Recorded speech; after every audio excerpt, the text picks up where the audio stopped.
Hello, good morning, good afternoon, good evening. Welcome back. We're going to be doing a reading, A Guide for Lightworkers by Archangel Michael, channeled by Saratoga Ocean. We are reading, I believe it's chapter 5, if I'm not mistaken. Yes, chapter 5. So before I begin, I will remind you that this book was written with the intent that you absorb the information with your heart rather than with the intellectual mind, which can be a bit of a challenge. But I think as long as you can just sort of set your intention in your heart space, that can be extremely helpful. So tonight, again, we're getting started on chapter 5, inspiration, which does tie in with the chapter we just completed, imagination. All right. My rings, as usual, going amok. Inspiration exists as the presence of God. It is infinite. It is light. As with the previous chapter on imagination, we will attempt to shift the power of inspiration from the filters in the head to the pure presence of the heart. Inspiration and imagination are intimately tied to one another. That is why it makes no sense to leave inspiration in the domain of the mind, after having shifted imagination into the realm of the heart. These two things exist as the faculties of a creator, and it is imperative that they are experienced with the pure clarity of the heart, rather than by filtering them through the distortions of a conflicted mind. Intuition leads us to inspiration. It could be said that intuition is the fragrance of inspiration that leads us to the flower. Intuition is defined as the ability to know something directly without consciously reasoning. Thus, it doesn't exist in the dimension of the mind, which is why it is so often dismissed when the mind is running the show. According to the mind, which exists as a filter in service to the finite and the source of fear, if something cannot be processed in a linear, finite way, then it is to be deemed irrelevant. It should be noted here that it is entirely unnecessary to try to fight the mind. The conscious thinking mind simply has no other way to function. It is a necessary component of living in the finite. Without it, you would not even find your way home from work. So let it do what it does best, but you don't have to let it run the show.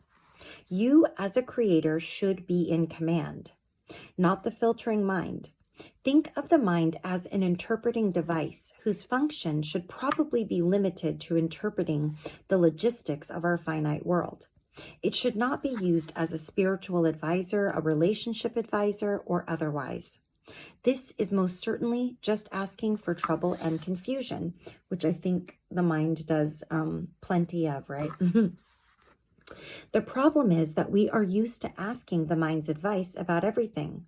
What do I think about such and such? As we try to figure out what we think about things, the mind, which is already in over its head, can never decide what the right answer is. This problem occurs because it must always weigh its own version of the pros and cons of any situation. No surprise, right? No, it's just more of the same duality where everything has two sides, a plus and a minus, a good and a bad, etc., etc. The only time that the mind is really sure about anything is when it is trying to protect the ego or the false identity. That is a deeply embedded program that is easy for the mind to process. The answer will generally come in the form of a judgment, which is based only on that particular mind's program of identity. This is why all people judge things differently. It depends on their personalized program of assumed identity. Any time that you argue with someone, it is generally only about one issue. Whose identity is going to be compromised by giving in to the other? Kind of silly, isn't it? Sorry, my lashes are bugging me. Okay, sorry. In the real world, there are no such problems because there is no such thing as a false identity, and there is no such thing as an identity that can be threatened. All is a manifestation of omnipresence, so there is only oneness. Is God going to argue with itself? Of course not. The beautiful thing is that we can begin to live in this real world now. It no longer has to be seen as a future event. Why is that? It is because people are finally giving up. They are finally ready to give up all of the excuses and all of the justifications. In short, many are just fed up with all the explanations for the finite world of fear and conflict, and they have had simply enough. The excuses and explanations are also very old, and nothing fundamentally changes because of them. So what if someone says that you are in pain because God wanted it that way? This does absolutely nothing to alleviate that pain, which is what your heart knows needs to happen. The heart is not the least bit confused about the situation. As far as the heart is concerned, its pain be gone, period. There is no other acceptable outcome. The heart does not sit around studying the whys and the wherefores. The heart simply knows that the pain should not exist.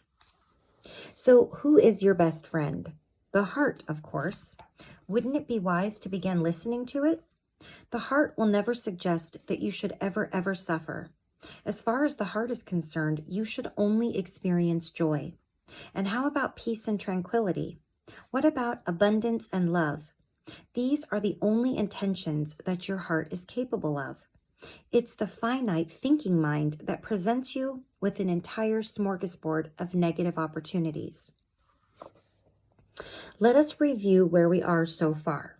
The heart is our center of the universe because it exists in at-one-ment with God, divine love, and omnipresence. The mind is a processing medium which exists in service to the finite world. It filters all of our experiences and interprets them into a finite form of conflict and contrast. Fear is the experience of an illusion called the absence of God, which exists as an illusion because such a thing is not possible. Imagination is the creative power of God, which in our world is generally filtered through the mind, instead of being experienced at its origin, which is the heart. And now we are ready to talk about inspiration, which is the catalyst that fires the imagination. Inspiration can be described as the presence of God, but also as the will of God. Inspiration is a beautiful experience, always enlivened with love and joy. It can even be thrilling at times. It always has the effect of igniting creativity. If it were not for the filtering mind, which tends to block anything that cannot be translated into duality, we would live in an inspired state nearly all the time. Inspiration is the presence of God extending immediately into the will of God, and therefore igniting the imagination with new ideas, which then translate into creation. All such creation exists as a manifestation of love. Ideally, you can see how important inspiration is. Stop and ponder for a moment how often you tend to feel truly inspired. If those moments are few and far between, it is a sign of how much your mind is running the show. The thinking, conscious mind would rather be in charge all by itself, as it continually attempts to advise you about what you think you should do. Ever heard of writer's block? This is a perfect example of the mind trying to take over for inspiration. The mind will block what should be a never-ending flow of inspiration for the writer, and it will try to insert itself into that stream of consciousness with all of its good ideas. The problem is that the mind cannot substitute for that never-ending flow of divinity and action. Once it succeeds in getting the writer to insert the mind in place of this flow, getting the writer to insert the mind in place of this flow, it looks around, realizes that is in totally unknown territory, and simply has nothing to contribute. What the mind really wants to do is to keep the writer in a finite state of duality, where there is no divine flow of creativity. The mind is so used to being in charge of everything else that it figures it should be in charge of the writing too. It attempts to filter whatever assignment the writer is working on, and it has nothing new to say except that which the writer already knows. Creativity comes to a grinding halt, and the work changes into that of the writer trying to think of what to say. If you are a writer experiencing writer's block, it is first important that you understand what is happening. Don't try to fight the mind. It is simply doing the only thing that it is capable of. Realize that you have inadvertently shifted your creative imagination into its old positioning, where the mind now gets to filter everything. And most importantly, remember that the mind is incapable of coming up with any new ideas. It can only offer something that is a version of what is already known, or something it has adopted from someone else. It exists as a filtering, translating device. It is not a creative power. If at the point that you experience such a blockage, you react by trying to push the mind into thinking harder, you will have an experience akin to a car spinning its wheels in the mud and getting nowhere. You are asking the mind to do something that it simply cannot do, which is to engender true creative thoughts. Artists of all kinds can experience the same form of blocking by the mind. Anytime that you can't think of something creatively, you know that the thinking mind is now in charge, and the natural flow of inspiration has either diminished or completely disappeared. So if you are a writer, an artist, or anyone seeking to do something new, expansive, and creative, do not fight the mind if it tries to impede your efforts and act as a substitute creator. Instead, seek out the flow of inspiration. It will be much easier to find if you take your focus off the mind. So how does the mind fit into the topic of inspiration? In order to answer this question, we have to examine the best possible alignment for the mind in our finite world. The first thing to know is that the mind should never be in charge of anything. The mind should always be positioned as a servant to the heart. When the mind becomes a servant to the ego, trouble and conflict begin. Let me say that again, because it struck me. When the mind becomes a servant to the ego, trouble and conflict begin. The ego will try to take control through the use of the mind because the ego has no way to operate on its own. It exists as a false identity and an illusion with no power of any kind. Without the use of the mind, it can't exist. There is no ego where there is no thought. Let me just check my chapter here. Oh yeah, okay, we're good. When the mind functions in service to the ego, there is a constant struggle for control. What is the ego struggling against? It wants to take the place of God. It wants to be the prime commander of everything in your life. It wants to advise you, control you, and tell you what to do. It exists as an imposter that wants to masquerade as the real you, which it isn't. This is why you may sometimes feel inadequate. It's because the ego is in charge, and the ego is absolutely always inadequate in the job of pretending to be you. This is where feelings of personal weakness come from. It's because the ego is a pathetically weak substitute for the real you. Interestingly, when the mind is positioned in service to the heart, it is quiet. There is no need for the incessant mental chatter that is evident with the ego because the heart is you, and therefore there is no struggle. There is nothing to prove and nothing to be in control of because the truth of the heart stands on its own. The mind can rest in tranquility and peace, and it can do its job effortlessly in the background. Its job in this case is to assist the creative flow of inspiration by simply translating that flow into practical, finite terms. An example of this could be with a painter. Let's say that the painter is perfectly aligned with a creative flow of inspiration. The mind is functioning in a perfect unified groove with that inspiration. The painter is inspired to use the color red, and the mind meshes with that inspiration as it assists it by compelling the painter to place red paint on the brush. There is no power struggle.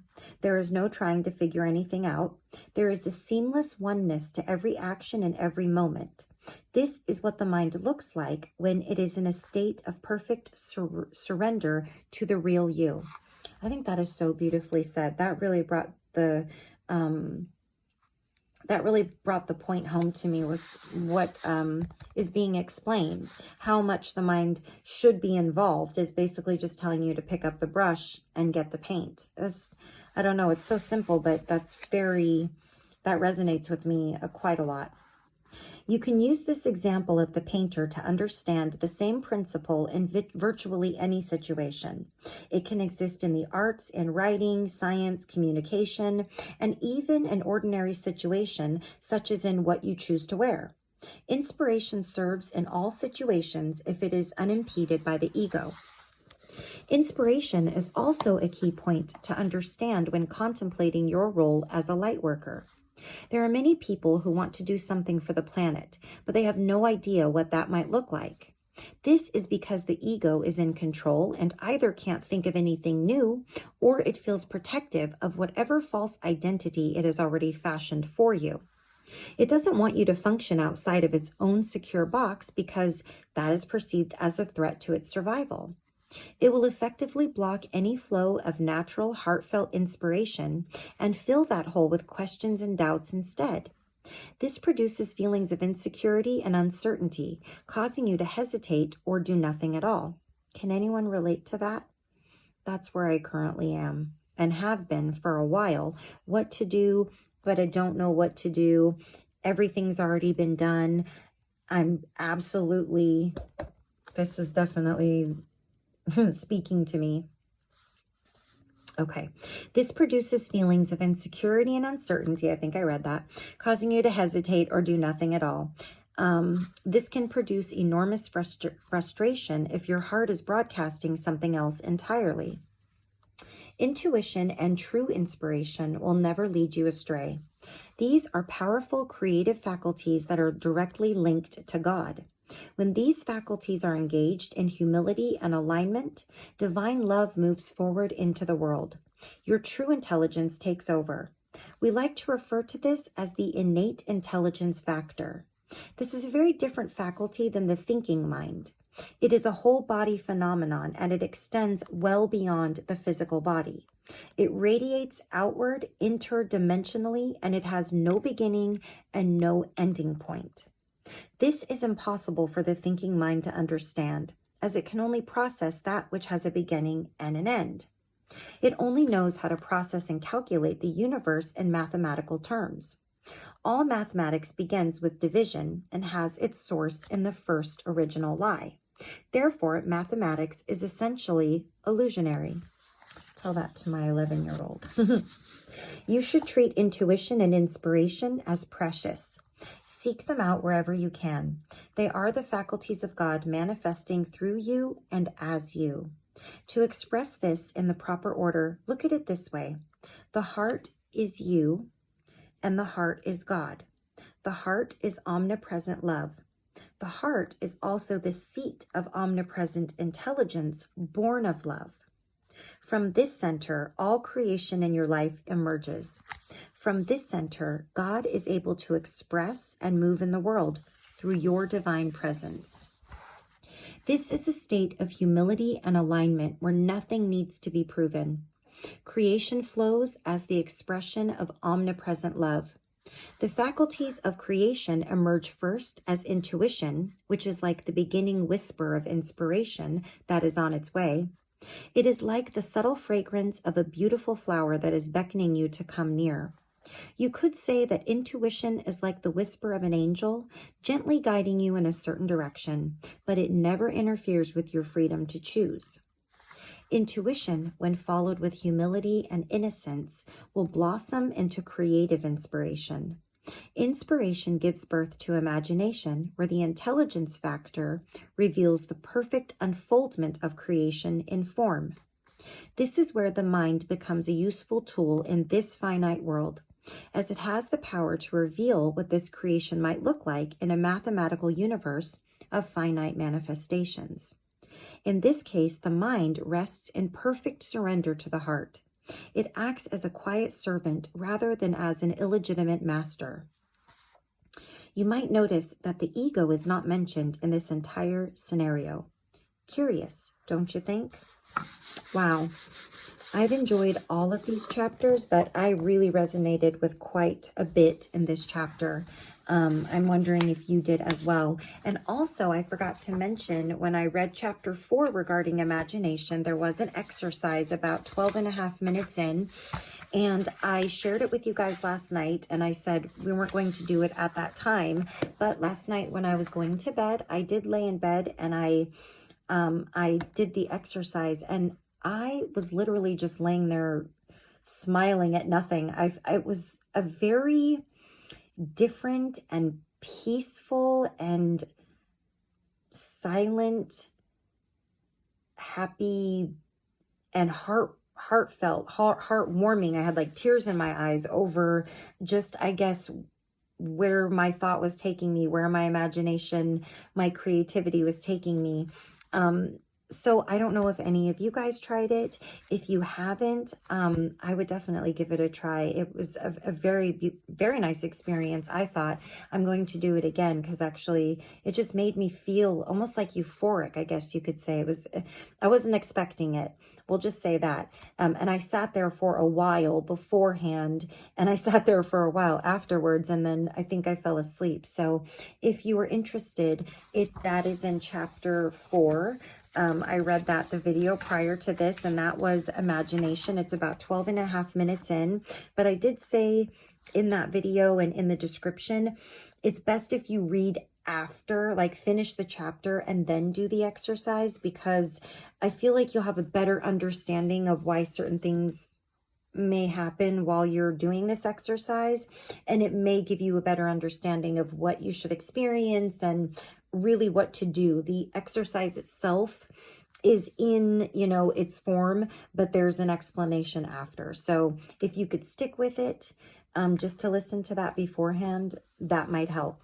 So, but if you do give it a try and you're interested in sharing with me whether it worked or not for you, please do so. And of course, as always, please like, subscribe, and comment if you feel so inclined. I really enjoy reading these to you guys. I gain so much from them. And I hope that whoever watches these does as well. I appreciate every comment and every like I'm getting. The support is always wonderful to have. And also just knowing that other people are gaining. That's the biggest thing for me on here and in doing this. And I look forward to continuing to do more books and maybe seeing what else I can share and branch out into. But for now, I am very much so enjoying this, and I hope that you are too. And I will see you in the next video. Until then, have a wonderful, beautiful rest of your day and stay well. Bye-bye.